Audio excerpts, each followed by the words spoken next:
Welcome to the Spirit of Life program. My name is Lucia Pace, and today my guest is Fr Delmar Silva, a Scalabrinian missionary from all the way from Colombia, serving at the local parish here at St. Bridget's in North Fitzroy.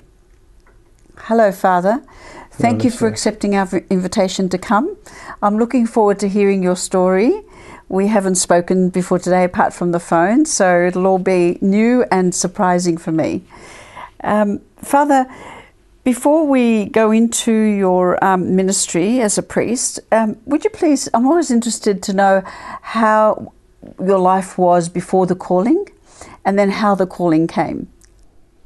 Thank you, Lucia. I am very privileged to be with you and sharing a little bit of what the Lord is doing in each and every one of us. Yes. And of course, you had said rightly, vocation is a calling, no? It comes from the word vocare, the Latino.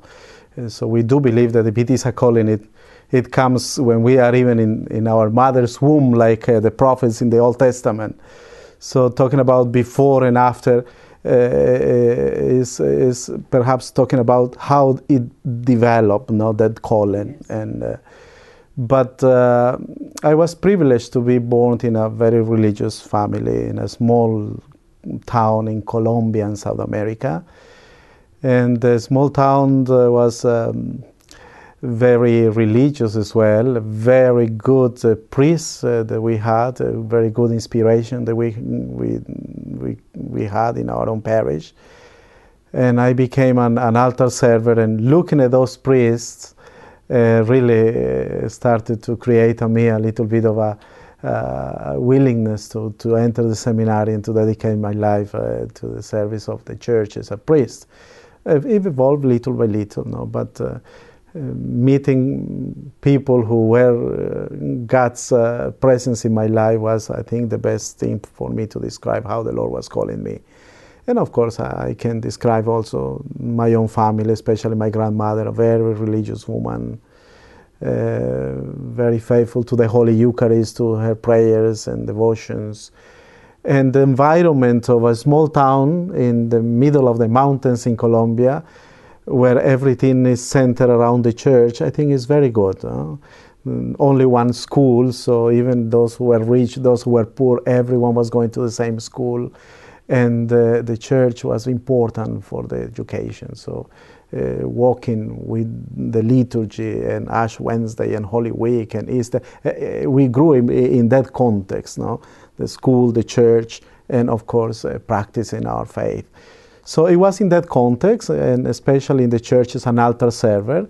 I was an altar server until I was 14 years of age. So it was in the church, and after I finished as an altar server, I also helped with the catechesis in the parish, because my parish priest told me, Delmar, why don't you help us to teach the children? Because I was starting to become a primary school teacher, so perhaps you can help us. And I did so. And then I was very much involved with a youth group in the parish. We used to prepare a lot of activities for the young people. And out of that group, 4 of us are priests, which is very good, in different religious congregations. And it was a seed that it was planted there. But I will say it was in that environment of humility, a religious environment of a small town, and with the inspiration of very good priests that everything started. Wow.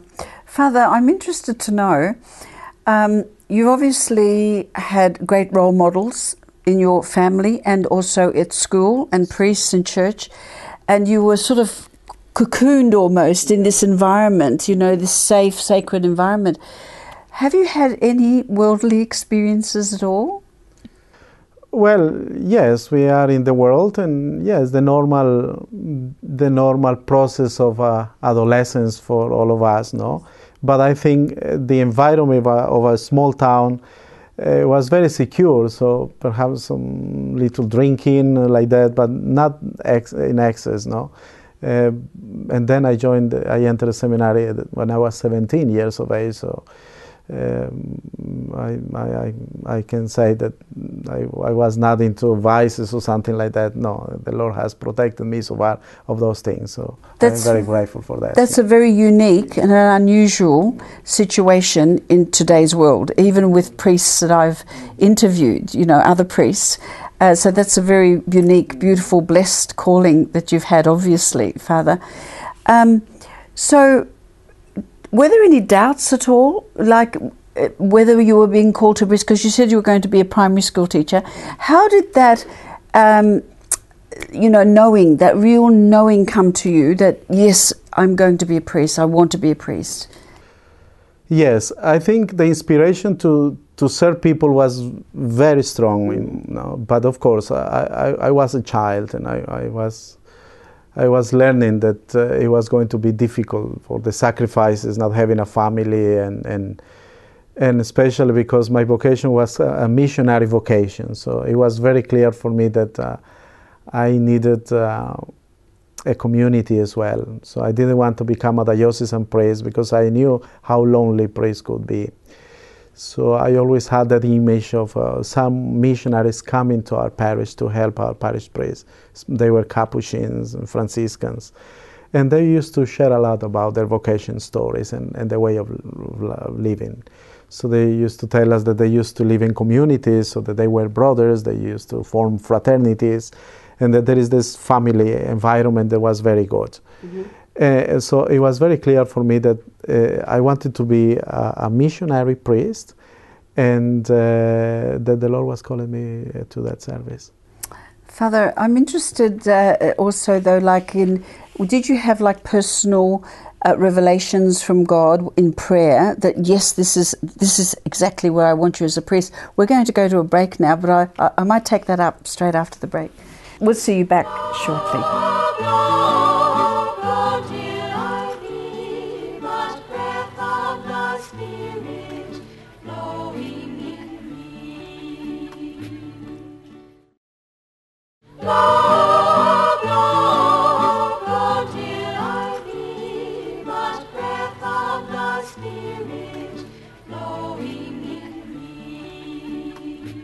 Welcome back. My guest today is Fr Delmar Silva from the parish at St. Bridget's in North Fitzroy. Welcome back, Father. Thank you, Lucia. Father, just before the break, I asked you if there was a moment of knowing about, you know, or a revelation, a personal revelation in terms of your calling from God. It's a question that is usually asked, but I can say that I didn't have any an experience like in the Bible, St. Paul falling down from the horse, that he was able to see the risen Lord and to follow him wholeheartedly after persecuting Christians. I think in my case was the joy of being in a very good religious environment with very good role models in my life, and the realization that I was called to follow that kind of life. Later on, as a priest and as a seminarian, other issues came, but it was in that context that I grew, and I felt that the calling was very clear. So it sounds like you naturally evolved, yes, and you had like a real deep inner knowing that you were on the right path. Yeah, the people were telling me that one, maybe because they used to see me serving in church, yes, and I was always in the church. So like they were saying, Delmar is going to be a priest, yes, one day, you know? And even in the prayer group, you know, so it seems that they were affirming what I was feeling in my heart. Indeed, yes. So maybe that's one way of God sometimes revealing himself to and confirming, isn't it? Yes, through people. Father, you belong to the Scalabrinian missionaries, yeah. Can you tell us a little bit about that and how you came to be involved in that? Because you weren't initially, were you, or have you always been involved? I was studying in my hometown, and there was a missionary who came to visit the parish and to serve the community, because being a huge parish as well, especially for Christmas and Holy Week, confessions, the people still come to confession, and so the parish priest had to invite other priests to come.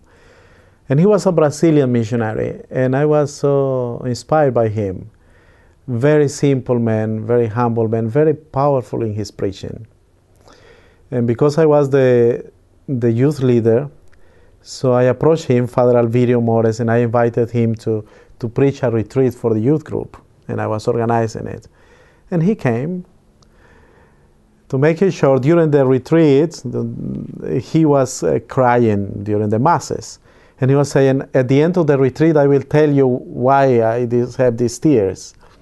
And he was always praying for a woman called Maria. So we were praying for Maria. At the end of the retreat, he said, now I want to share with you who this Maria is. And Maria is my mother. And when I was traveling to come to preach the retreat to you, I received a call from Brazil that she had passed away. You know? And so I had the doubt if I had to go back to Brazil or to come to preach the retreat to you. But something was very strong in my heart saying, no, you go because Maria will preach the retreat for you. So my mother was the one preaching the retreat for you. And then he started to share about his mother. So he said, my mother was the first one who talked about God. My mother was the one teaching us the prayers. My mother was inspiring me, you know, with her devotion and practicing her faith. And she was telling my vocation came from that beautiful inspiration that I had in my own family. And really it touches me a lot. He said, this man who is able to sacrifice his country because he's in Colombia, now even his mother, where is the power to do this? Wow. And he was sharing, it's the power of God, and my mother will be happy that I am doing this and not with her at the funeral, because wherever I will go, she will be with me. And he was so powerful. So I mentioned him, who is this priest? And then I had personal colloquiums with him, and he told me, I am a Scalabrinian missionary. Our mission is to work with migrants and refugees. We were founded in Italy because many Italians were living, you know, out of poverty. As you know, more than 25 million Italians, they left Italy. And so there was this great Bishop Scalabrini, Bishop of Piacenza, the northern part of Italy. And some of his people were writing letters to him, Monsignore, send us a priest, because we are dying without a priest. We need someone who can pray in our own language, someone who can give us words of comfort. And this bishop could not sleep. He was a great pastor. And he was even going to Milano to see all these people carrying their children and luggages and heading towards America, seeking for greener pastures over there. And so he went to the Holy Father and said, I would like to form a group of priests to become migrants with the migrants, so that they can preserve the faith of the migrants wherever they go. Give me permission to do that. And the Holy Father said, this is God's inspiration, go ahead. And he began with 4 of his diocesan priests, because he was a bishop. And he said, go, become migrants with the migrants, bring the smile of your country and the consolation of faith, and tell them that God is migrant with them as well. This is the beginning of our congregation. So I was very touched by this. You know, the Holy Spirit guiding a pastor to take care of people who were living in their own countries. So he remained there, and this priest I met was one of them. Then I finished my high school, then I finished my degree to become a primary school teacher. And then one of my parish priests was in Italy studying canon law. And he knew that I wanted to be a priest. So he said, Delmar, if you want, come to Italy.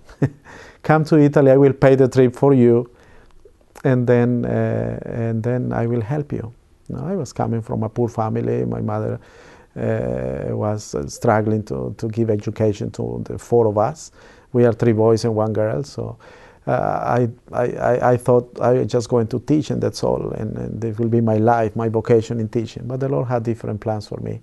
So I said yes. And though I went to Italy, and I was very young, I was 19 years of age. So I went to Italy, and then I experienced the life of a migrant, learning a new language, experiencing the nostalgia of his family and your friends and your country. And when you are far away, you start to value many things that we take for granted.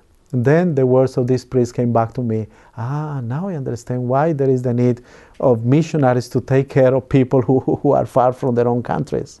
So even the vocation to become a Scalabrinian missionary was evolving. It was very clear that the Lord was guiding me. This priest who took me there, he got sick. He had in his heart and in his mind to form a congregation to take care of poor children in Colombia. But the Lord had different plans. Oh, did you want to say more about that priest when we come back from the break? Yes, I will. Thank you, Father.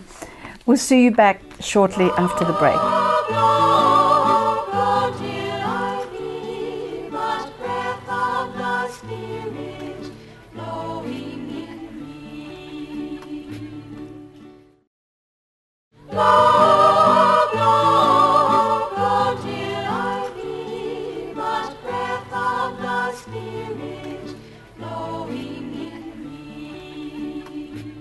Hello, welcome back.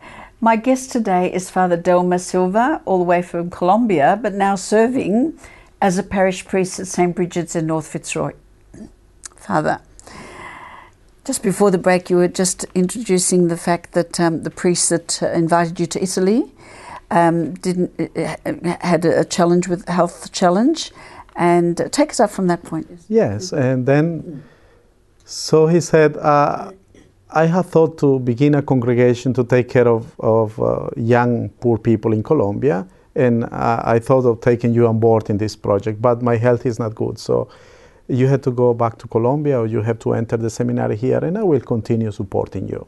He is my godfather when I became a priest as well. I invited him to preach my first Mass. So I started to think, what do I do now? Should I stay here in Italy and to enter a seminary here, or should I go back to my country in Colombia? So I decided to, and I went back. And in Colombia, I remember that priest, the Brazilian priest who had been in my hometown in my youth days. Then I went to my hometown and I met him again. He went to my hometown because he was accompanying other boys who wanted to be priests. Then I remember I met him again, Father Alvirio. He has been a very clear sign in my life. He also buried my father, and now we are even working in the same province. It's very good. Spiritual mentor. Yeah, yes, he has been part of my journey. And then I said, here I am, and now I understand why we need the Scalabrinians in the world. And he said, the Scalabrinians have the doors open for you. Come and visit us. I went to Bogota, the capital of Colombia. I had an interview. I had learned a bit of Italian by then, so the rector was an Italian priest, and he was really excited about my experience of being migrant. And he said, no, just come with us. So I started to study philosophy in Colombia. So I went with the Franciscans to finish my philosophical studies. Then I was sent to Mexico to study the novitiate. It's a special time for us religious, when we just concentrate on prayer and meditation and the rules of life of our congregation, the life of our founder, the mission of our own, we call it charisma of the congregation. Then they asked volunteers to go to the Philippines. They were asking for volunteers. And then I was like walking on the clouds, a very spiritual year for me. Anytime when I pass through difficult times, I always recall the beautiful year I spent there in Mexico. It was a farm with cows, with rabbits. It's a beautiful environment, prayerful one. Then I volunteered myself. I want to go to the Philippines with another Colombian. So we were sent to the Philippines, where we had opened a seminary. And then I went there and I studied theology in the Philippines. I spent 4 years of my life there. Then I was ordained deacon in the Philippines. And then we never know where we are going to be sent because we are missionaries. Then they told me, you will go to Colombia for your priestly ordination, and then you will be assigned to Australia. I had no idea about Australia in my mind, never. When I wanted to be a missionary, I always thought of Africa, maybe Asia, working somewhere in the mountains. As you do. And the Lord wanted me to come to Australia. So I was ordained the 28th of November, 1998. And then I came to Australia, and I came to a beautiful parish in Lalor, in St. Luke's Parish in Lalor. And of course, many Italians, because this church was built by our fathers with the help of the Italian community. And then because I had learned a bit of the Tagalog language, Filipino language, so I started to work with the Filipinos. And I spent 3 beautiful years there as an assistant priest. Then my superior sent me to Rome for further studies, so I went to Italy, and I finished a licentiate in pastoral theology of human mobility. And then I was expecting the assignment. They had thought to send me to Indonesia to teach in the seminary or to give a hand in Manila. But 2 priests who were serving the Hispanic communities in Australia passed away, and so they needed someone who could take care of the Hispanic community in the Archdiocese of Melbourne. So I came back to Melbourne, and I came to St. Bridget's, where I am now, I was a chaplain for almost 5 years, and then they appointed me parish priest since 3 years ago. And then I am helping now in the Archdiocese as well as Episcopal Vicar for migrants and refugees. So my duty is also to chair the meeting of all the migrant chaplains. We have around 40 chaplains in this Archdiocese. So my duty is to take care of the priests because they are all migrants, and especially that all the migrant communities, they have a pastor. So I have been working a lot with the South Sudanese community and Filipinos, Samoans, Italians. This is part of the charism of the congregation. So to make it short, it has been a bit of my journey of service within the church. Some extraordinary journey. What an amazing pilgrimage. Yeah, what a wonderful life. Yeah. How can anybody say a priest's life is boring? It's not. No, I think when you really say yes to the calling, yeah, and you honour the true essence of the calling, that's true.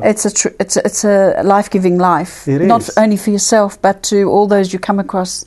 Can you give me, we've probably got about 2 minutes to run, but could you give me a little bit of an insight into the issues that come up within the migrant ministries, within your ministry, you know, what common issues that migrants face? Yes. Yeah. I think the main issue is that we have different ways of expressing our faith. No? So sometimes they are not well understood. No? For example, the South Sudanese, when they praise the Lord, they dance the procession at the beginning of the Mass, and they enter a beautiful singing. No? Many of the way, for example, we greet each other. We are not afraid to embrace people. It's part of our culture in Latin America as well. So when you mingle with different cultures, you have to be very sensitive, even the words that you use, even how you relate to people. Politically right. Yeah, all those things. No? So we have, it's one of the issues that sometimes migrants come here, they don't know how to deal with this. And the other issue is that sometimes they feel that they are not welcome. So our duty as migrant chaplains is like bridges with the migrant church and the welcoming church. Yes. How to help both churches to realize that we are all members of the same family and we can work together. Father, can I tell you, I've been hanging on to every word that you've shared with us here today. And I'm stuck for words, really. I just say thank you for all the people that have inspired you, people that have left an influence over you, because now we've got obviously an amazing priest. And in this time of the challenges that the church is going through, it's wonderful to see the goodness of, you know, the good side of the church as well, because it's not all bad. It's true, it's true. Unfortunately, what we see is only the negative things, like the famous saying, no? It's easier to see when a tree falls down, when we don't see all the trees that are growing. The beauty that are up, yes. Father, I'm just wondering, we're close to Easter, and I'm hoping that you would come back next week and give us some teachings about what Easter's about. Oh, yes. And prepare us maybe of understanding, you know, the doctrine and the theology around Easter. It will be my pleasure. Thank you, Father. Thank you, Lucia. You've been listening to Fr Delmar Silva, who'll be back next week. In the meantime, take care.